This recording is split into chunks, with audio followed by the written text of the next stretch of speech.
Good evening. I now call our 46th meeting of the Jacksonville Environmental and Appearance Advisory Committee to order. Our meeting target time is 1 hour.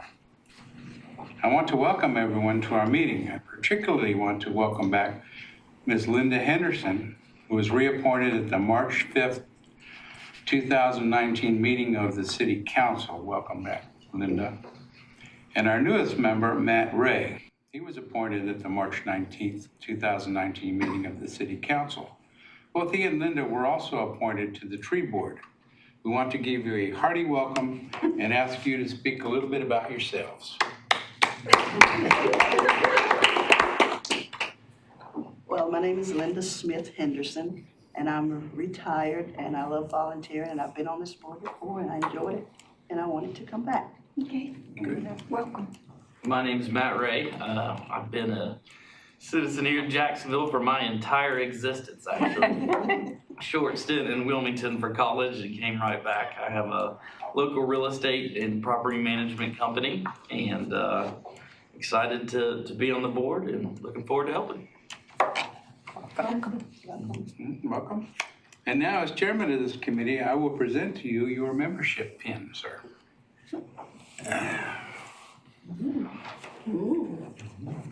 There you go. Thank you much. Congratulations.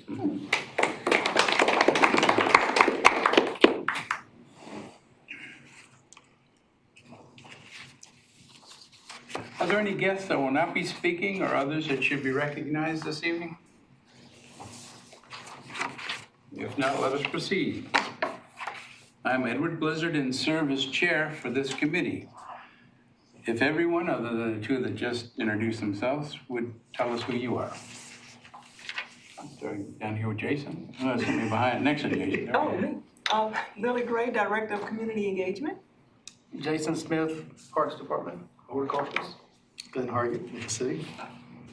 You know me. Next. Gina Webb, Vice Chairman, and also Chairman for the Recognition Committee. I'm Ossie Keys, member. I'm Betty Scheffelbein, member. Grace Hallberg, member and past chairman. Yolanda Henley, Administrative Assistant. Okay, welcome all. Adoption of the agenda. Members should review the agenda and consider the adoption of the agenda before proceeding. You all got that in the email. A motion to adopt or amend the agenda would be appropriate. I make a motion. Okay, a motion by Grace. If so, second. I second. Seconded by Linda. All in favor, say aye. Aye. All opposed, say nay. Oh, no nays? Okay. The agenda is approved.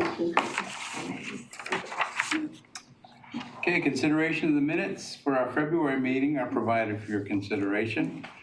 A motion to adopt, correct, or reject the minutes would be appropriate to this time. Do I have a motion? I make a motion to adopt. Motion by Eugenia. And a second by Ozzy. Okay. All in favor, say aye. Aye. All opposed, say nay. Hearing none, the minutes are approved. The official attendance report is provided on page 9, which must be submitted to the city clerk each month. Should there be a mistaken report, please let staff know as soon as possible. City ordinance requires automatic removal for a number of absences. It is now time for our presentation for this meeting. I'm going to turn the introduction of this item over to our staff liaison, Glenn Hargett. Well, obviously, Jason needs no further introduction other than the fact that, he is an outstanding person who has done much in this area, and you folks are not strangers to him whatsoever, and so consequently, we'll just let him go. He's going to talk. You can get the button now. He's going to talk about his landscaping and the things that's been done. I think you're going to see a beautiful presentation. Jason. Good afternoon. Thank y'all for having me. And it's always a pleasure to come in and kind of talk about what we do and, the enjoyment we get out of it on top of hearing your feedback as well. So further ado, we'll start. So we do annual flowers, obviously 2 times a year, but this year we were able to add in some flower pots here on the backside of City Hall. We had some issues with, or some concerns with some traffic that was actually driving these areas. And what better way to kind of solve that problem than to put some nice flower pots in and put some seasonal color. Obviously, this is over at the flagpoles here by City Hall, Freedom Fountain. We were able to add some extra beds over at the cemetery for annuals, the Public Safety Memorial, which we'll get to in just a minute, the 4 flower pots, and we did roughly 5,000 flowers this past year. And we're looking to add to that. As you can see, our numbers are going up as we move forward, okay? So this is not a great picture, but this is a picture of what we initially drew up when the concept of the Public Safety Memorial came to us. This was what I had come up with or proposed with a waterfall and some bubblers. And obviously we have pavers and landscaping around it. This is what it looked like before we got started. And this is what it looks like today. And as you all know, this was something that took us several months to complete. And honestly, it took over 1.5 years of planning to develop the plan, go through the process, and actually build. But we were able to do this internally. We didn't have to get a lot of help from the outside to be able to accommodate this. We installed decorative wall stone pavers. We have 3 bubblers. There's a 6-foot waterfall and lighting at night. If you want to go by there, you can see the lights at night. This was a joint effort. Facility maintenance helped us. The streets department did the concrete work. Engineering helped us with the permitting process. Code enforcement made us stay on point. And then obviously public safety with their ideas. This is the reason why we made this area. We obviously installed the landscaping side and annuals around it as well. This is the amphitheater. This is what we inherited once the contractor was done moving dirt and et cetera. Obviously we can see here on the picture we have a lot of erosion problems. It just wasn't a lot of grass out there. It's a very hard area to get grass to grow from a seed. So what we did is came in and did a bunch of soil amendments to the soil there because a lot of that dirt came from the bottom of the pond, so to speak. And so we top dressed it with soil amendments, fertilized it, and then we laid sod. As you can see, one of the pictures here is actually the fire department. They actually helped us during the summer when we started laying it. They actually helped support us in trying to get it watered. We just could not get enough water on it right at the beginning once we started, but once we got going, it rained for us. And this is kind of what it looks like today. The grass is not dead, it is dormant right now. But we've added plant beds around the area just to kind of dress the place up. And, obviously we did it to help the erosion, and it's a lot easier for us to maintain. We took tons and tons of rocks out of this area that we could have possibly hit with mowers and et cetera as we moved forward. We installed 285 rolls of crown zoysia grass, and obviously we landscaped around the buffer, around the whole project. And this also was a joint effort with the streets department, engineering, and recreation, along with the fire department when then they come for support. This totaled up around 3 months of work, and we had to kind of stop in the middle of this because of Hurricane Florence, and that'll correlate right into what we dealt with this year. I think all of us in the room probably had some type of effect or knew people that were affected with the hurricane. So did the city, so did our trails, so did all the other parks that we have. This is kind of the aftermath of what the bike trail looked like. Greenway, yes. And this is what it looks like today. There's a lot of work that was involved in trying to get this back to accessibility from that standpoint. Large pine trees that came down, and this is what it looks like now. We had more than 100 trees come down. Sanitation helped with debris removal. Streets come in and helped us with some of the larger areas, and then we had a FEMA contractor that handled some of the cutting of the larger items that maybe we couldn't do. It took us about 5 weeks to complete, and we still have some work to do on the wood lines. It's going to be a continual effort to try to work on the wood lines, going forward. This was after the hurricane over at the boat landing here in town, where we had erosion. We had massive amounts of water, obviously, from the downtown area that flooded it brought in a bunch of sediment. We do help maintain this area. So what we did is come in and remove some of the sediment as much as we could, and we did it all internally. Over at the Beirut Memorial Grove, we did have some damage over there. We had several trees that I call them casualties, but we also had some that just were leaning trees, like the middle picture there. And what we did is we came in, we assessed, we notified that there was 42 trees that could be the possibility of being, either replaced. 24 of them we knew right off the bat we were going to have to replace, and we staked another 50 that were leaning. And we're kind of waiting and seeing with the spring, with the barometric pressure that the hurricane brought in, it throws trees into it throws them kind of off. And so they don't know if they're supposed to be dormant or they're supposed to be flowering. They don't really know when a hurricane comes in and the pressure drops like it is. So there's still some things that we may have to replace out there, but time will tell. This is the Riverwalk and LP Willingham area. Everybody knows this area. This is a high traffic area for our department as well, and for the city. The oak trees are nice shade trees for you to walk down, but we also knew that we had some concerns with lower limbs. And what we've tried to do now this past year is go in and try to prune properly and in stages. And I would tell you we're on the first stage of that, is what we completed this past year. And one of the things is obviously raising the canopy so that you can walk underneath them safely. And also we're looking at long-term for these oak trees. These oak trees are going to be long past me being here. And we want to make sure we can do everything we can to make sure we take care of them. And so with doing this, we also did some work with the DOT islands down by the DMV. And it took us about 3 weeks to complete those areas. And here's the cemetery. If you notice, the cemetery's got nice block walls now. They also have a nice iron fence that went around it. So we were able to put in some landscaping around the new sign there. And doing that, we went from start to finish. This was the process that we started with, cutting outside, then we started installing plants. And this is kind of the process right before we started to plant. And this is what it looks like now. If it wasn't for the 18-wheeler that run over the tip end of our flowers, we would be okay. But of course, we don't have control over that. But we installed plants, fabric, brick chips, and 150 annuals there. And it took us about 2 weeks to do that one area in there. With saying that, we also did an area, we call it the Kovac Memorial area.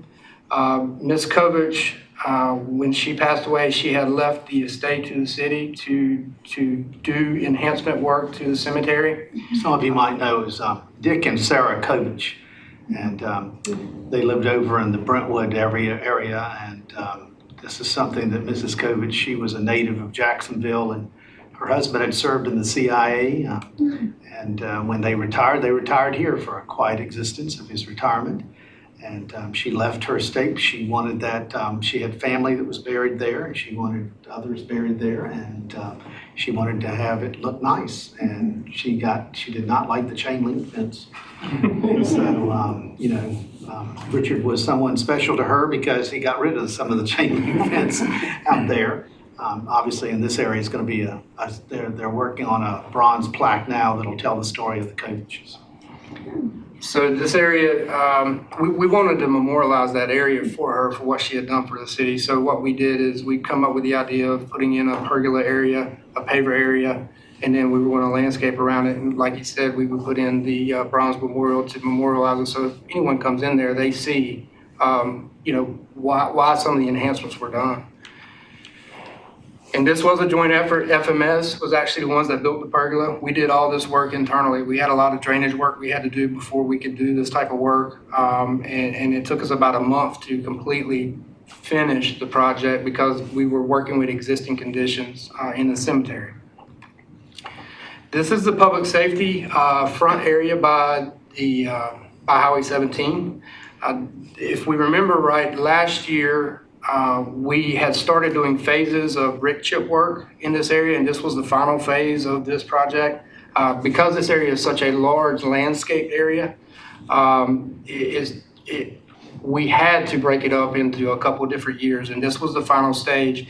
And this was post-hurricane, kind of the amount of rain that we got. This is kind of what we had, obviously leaning trees and et cetera in here. And this is a part of the area where the sewer pump had to be replaced in some of this from FMS, and we came back, and this is what it was when we got our hands on it. And this is what it looks like now, which is a dramatic difference in what it is and what it looks like for us. Brick chips are long-term. That's one of the investments that the city has made in a lot of the areas that we are, where we're not having to come in and replace mulch year after year after year. This is something where we may have to come in and replace a section once every 5 years, which is a whole lot, more efficient from our standpoint. Obviously, we fixed fabric. We installed 75 tons of brick chips and 8 cubic yards of mulch in this area. And it took about 3 weeks to finish this area up. Carolina Forest, if y'all haven't seen this area, this area kind of came to us through transportation. There was some things that came up, and we needed to do some enhancements in that area. And so this was a before area, just a turf open area in the middle of the median. And this is what it looks like today. It was a quick turnaround for what we had to do, but it took us 2 weeks. And, to me, that's long-term. It's a very short amount of time for us to work for a long-term impact from year after year after year.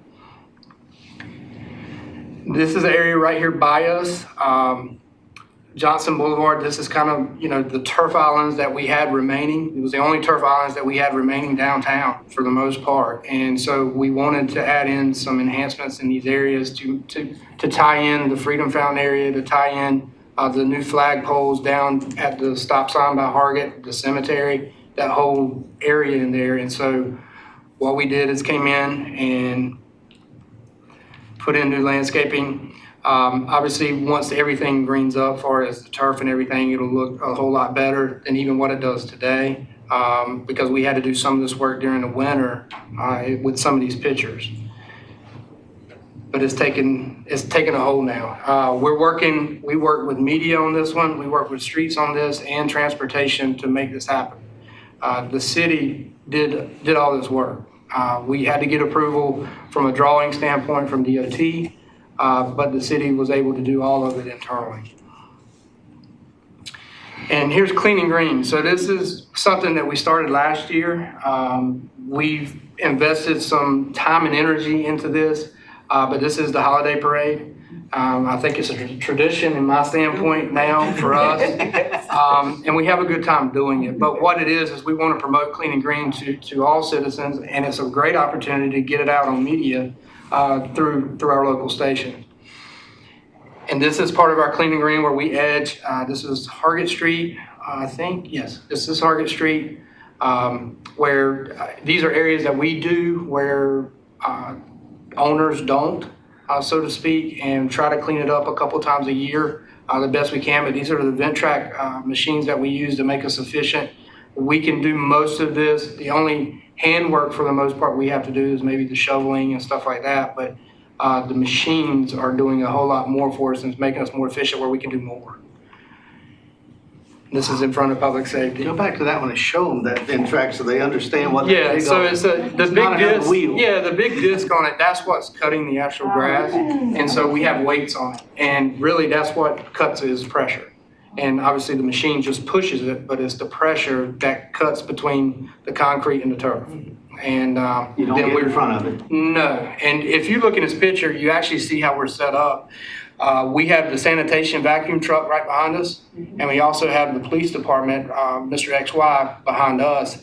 And we did 17 that way. We can do it in one and a half days. And we can go from one end of the city to the other end in a day and a half and back. So we are a whole lot more efficient with the machinery, plus having the vacuum truck to clean up behind us is amazing,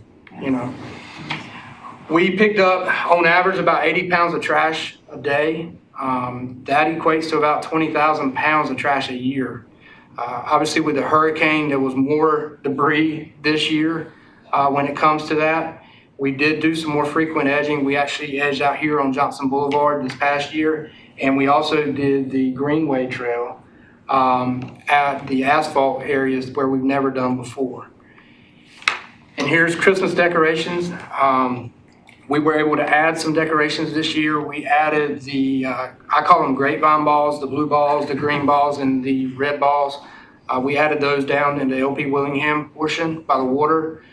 We had the presents by the tree, but we had some concerns with citizens like to take pictures on top of the presents, and they were kind of smashing them. So we put in a nice decorative barricade, so to speak, with a bench, so that we made it a little easier for people to be able to take pictures if they wanted to come out there and take pictures of it. Because we want to display it, we want people to enjoy it. And they did. Yes, yes. And the Beirut Memorial, so, you know, we've had the memorial now for several years. I continue to mow grass out there. I continue to do weeds and all of the above, along with everyone else that helps us. And we did replace the 24 trees. We have installed mulch. We've done a couple sulfur applications, which is to help with the turf. And we're trying to mow it 14 to 16 times a year right now. We do a tree and shrub fertilizer, and we do a pre-emergent weed control to kind of help with some of the weeds that emerge out there. That's a big area. It's a big undertaking. It is. It's a very big undertaking. And you're going to see some numbers right here. There's no way that I can do this by myself. I have a great staff. I'm just the one that can promote it. And, you know, I would be nobody without the staff that we have. We're educating them just like we try to educate everybody, and we're getting better. We're not perfect by no means, but we're working towards it. But to do the amount of work that we've done is pretty incredible. We maintain 16 acres of landscape beds now. I would tell you from 2 years ago, we've probably doubled in that number. We've installed over 110 trees this past year and 1,650 shrubs and perennials. The 5,000 seasonal annuals, 300 tons of brick chips, and that's 25 tons is one tractor trailer load. So that tells you the equation of 300 tons. 250 bales of pine straw, 620 cubic yards of mulch, 6,000 yards of sod, and the estimated work from just a landscape perspective is around $300,000 worth of work that we've done. For our mowing, we mow 135 acres for DOT. We mow 260 acres of parks, and we mow 90 acres of the city facilities for a total of 485 acres, normally on a weekly basis right now. And we have some upcoming projects. We've got some work to do with the Riverwalk and LP Willingham repair work. There's a sewer line that runs kind of right in the middle of it. There is some repair work that's going to have to be done. We're going to have to come back in and make it as you know, beautiful as we can make it. We are working on the Huff Drive and the Parkway stone installation. It's just a matter of time before we start doing this work. Everything's been approved for us to begin. And so what we're doing is taking out the mulch in those landscape beds, and we are actually putting in another stone. It won't be the same red brick chip stone. It'll be a different stone because we want to keep it separate as an identity thing, okay? The gateway signage, Piney Green and Country Club, we are working on gateway signs as we speak from that perspective. We want to make them look nice. We're working with some architects when it comes to that. That's something that will be coming up in the near future, as well as we've got new signs coming out at the Grove, which I'm sure some of us are aware of. We have landscaping plans already in effect for Highway 17 Piney Green intersection area already. And of course, the overseeing a landscape installation over at Sturgeon City, which is already taking place around the education center over there. Does anybody have any questions? Is there a gateway sign coming in on 17 from Wilmington? Yes, it's right there. It's by the Exxon? Oh, the one by the By the Exxon. convenience store, I'm sorry. Okay, Convenience store, yes. okay, so that's our gateway sign. And the city is purchasing that property. Okay, okay. Thanks. Anyone else? Jason, you guys do a great job, yeah. and it's so nice to see Fantastic. everything. And we enjoy it. We take pride in it. And I think that's, getting the other workers taking that pride, I think it carries the torch, so to speak. So Thank y'all. Approximately, how many do you have on staff? I have, as a department, we have 24.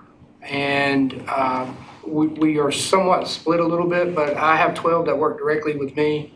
And then Scott Perosi, which is the assistant park superintendent, he has 12 with him.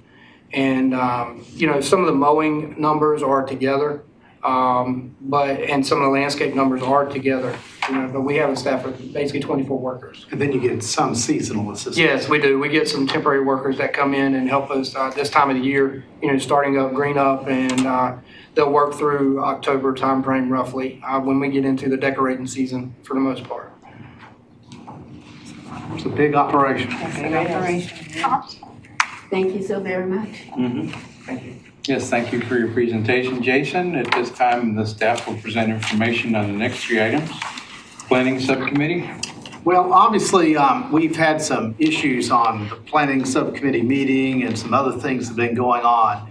And so consequently, Lily Gray and I are proposing that we kind of take that back as a committee of the whole and just deal with some of those issues with everyone. And it'll also allow us to make sure everybody's involved and everybody has an opportunity for that. We don't propose to do anything different with the recognition committee because we still need them to do their work and make selections and do things such as that. So unless we hear objections, we'll go ahead and move in that direction. And I know that several of you have, wanted to participate in the committee, and there were others that didn't want to, and things of that nature. So if we don't hear any objections, we'll move from there. Okay. Genia, Recognition Subcommittee. Well, from I just mentioned, we're still taking nominations there, so. Okay, I just want to know if you have anything. All committee members are encouraged to submit nominations for appearance awards, outstanding service awards, and recycle efforts to the recognition committee. And anyone can nominate online. Staff will, online. Now that the weather is warming up, I hope that me and Betty, which is a member on this committee, can get out and ride around, which we enjoyed last year. And She's got a convertible, it's fun. to ride around through the city to start making some recognition for the spring. And anybody can nominate. Yeah. Okay. When they see, homes that are well-kept and need to be recognized, or you see a business that you want to recognize for taking a special cleanup opportunity, or a nonprofit that does something special or something to that effect, there is an online nomination. We would ask everybody to use that because it also gives us a picture that we get to use and work on it. But if you have something special, I know Betty and Ms. Eugenia would be welcome to help you make that happen. And our staff is ready, if you all have a nomination for us, to go out and get the picture and do some things like that as well. Mr. Chairman, I'll just go and take next to the tree board on the matter there. As you know, we've been without a full complement of members, but that's now been made whole now this evening. And but we had to go ahead and get some things done, and so we were with Jason and Michael O'Corey. We shopped around to try and find a school that would host us this year. We're very pleased that Belfork Elementary School has agreed to do so, and the date is set for Friday, April 26th, which is what's in your city calendar, which we like, and the time is set for 9:30. That works with that school. And so we'll be asking the members of the tree board if they just stay behind for a few moments. We just have a couple of questions to ask and to work from that occasion there. And I'll just move right into the next item if you don't mind, sir. Everybody's invited to the advisory group appreciation dinner next Tuesday. There are a couple of people, like Ms. Saunders, that we haven't heard from yet as to whether she's going to come or not. But they, so we want, not calling you out, but if you haven't told Carmen and staff, Ms. Yolanda would be happy to pass the message on to them that you'll be there as it was. So, Okay. Your turn. Planning board, well, let's see, did we do the advisory? Yes, that's it. Okay. Excuse me. Planning Advisory Board appointment. The seat on the Planning Advisory Board representing the Environmental and Appearance Advisory Committee is open and waiting to be filled. New member Matt Ray has volunteered to represent this group if we so desire. So at this time, I'd like to make a motion to appoint Mr. Ray to the Planning Advisory Board. Second. Okay, made and a seconded, and all in favor? Aye. Okay, well, as a new member, you're going to be busy. We were waiting for you. This is the only legal way you can be on 3 boards at one time. Thank you. Okay, Mr. Hargett. Okay, gladly accept. Mr. Hargett, would you care to talk about One City Mall? Absolutely. We wanna talk to you about that. Let's talk about, Lily, I'm gonna let you navigate these slides. Well, we got here. I think you can discuss this. All right, this is Flipping Jacksonville Clean and Green. As you know, at the last meeting, we mentioned that we had purchased 446 Myrtlewood Circle in Country Club Villas. And that house had been vacated by the previous tenants, and there's some debris and personal items that were left there. So our leadership team and some city volunteers got together last Friday afternoon, and we went in and started cleaning out. Wow. And have had a great time. We took out cabinets, did some demolition work. The pile kept growing. Wow. And this is the picture we took when we were done. And we don't have a picture, but on Saturday morning, I wish we had this picture. Kerry Terrell and his crew went out, and that debris is gone, and it is spotless. So we have a nice clean slate to begin working on our renovation project to continue our cleaning green efforts in Riverwalk. Very good. Thank you. You wanna do the next one? Oh, there's another one. Riverwalk Marina demolition. This is not a One City moment. We thought y'all would like to know about this. Oh, yeah. The city has demolished the marina. As you know, it was severely damaged during the hurricane.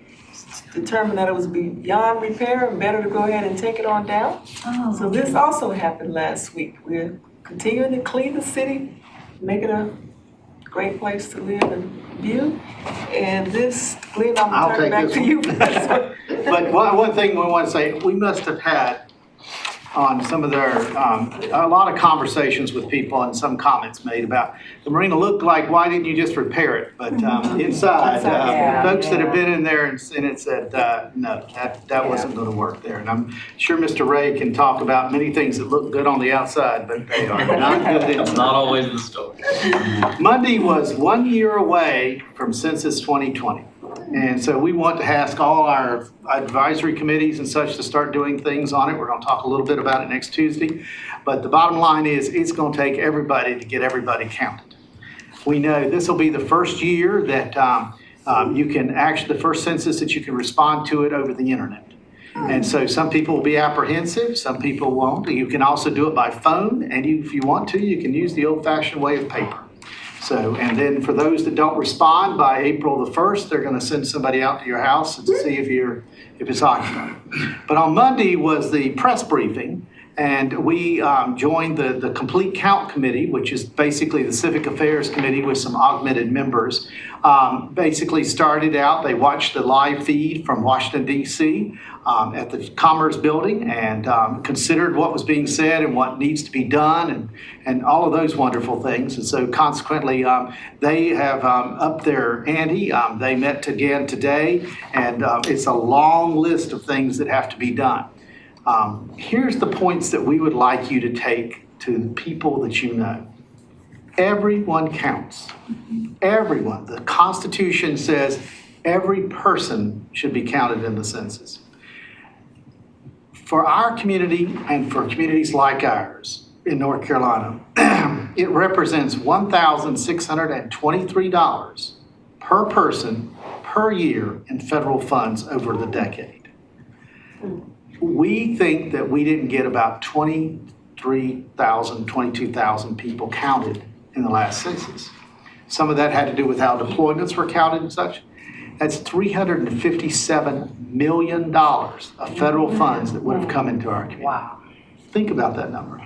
It's also $205 worth of state funds per year for the 10 years that would not have come in this deal. So everyone counts. But I don't want you to think about walking around looking at Ed Blizzard with a dollar sign over his head. We also need that because business people, and I'm sure Mr. Ray can say things about this too, they use census data to help them make business decisions. There's other companies that mine the data and extrapolate things that are used in that same regard. It is a significant benefit. Today, for instance, at the Civic Affairs Committee acting as complete count, we showed them how to derive how many people have internet connections within our community. And there's some sections that is a very small number of people who actually have fast-speed internet in their homes on a regular subscription. So we know that's going to be a challenge for some to respond, so we're going to set up some public kiosks where people can come and respond and do things such as that. There's a lot of planning that's already in progress, and one of the things we want you to take away from this as we go forward in the next 12 months, the confidentiality. It's a federal crime to diverge any information that's on a census. It is also, the Census Bureau has to hold your personal information private for 72 years. That was considered a lifetime, in those days. But the big, and of course, so many people want to see it released so they can know where their ancestors were. They use it for ancestry and things of that nature to show that type of stuff. But that's what we wanted to share with you this evening. Go from there. All right, anything from any of the board members? Shadow member comments from anyone? And the census, when you say that would start? Oh, well, A you year will start from in this March. Yeah. You'll actually start getting the cards, and they're gonna mail them out intermittently so they don't overwhelm the phone system or anything like that as it was. And and then you have till April 1st to respond, and then when you don't respond by April 1st, that's when they start the follow-up. Census Day is April 1st, and they're gonna ask, where are you on April 1st? And if you're traveling, you're still gonna say you're at your home because that's where you intend to come back to. Our next regular meeting will be 6 p.m. Thursday, June 6, 2019. We'll have someone from code enforcement here, talk about community development and also election of officers at that time. Do I get a motion to adjourn the meeting at this point? I make a motion. Okay, a second? Second. Okay, motion is made to close the meeting. All opposed?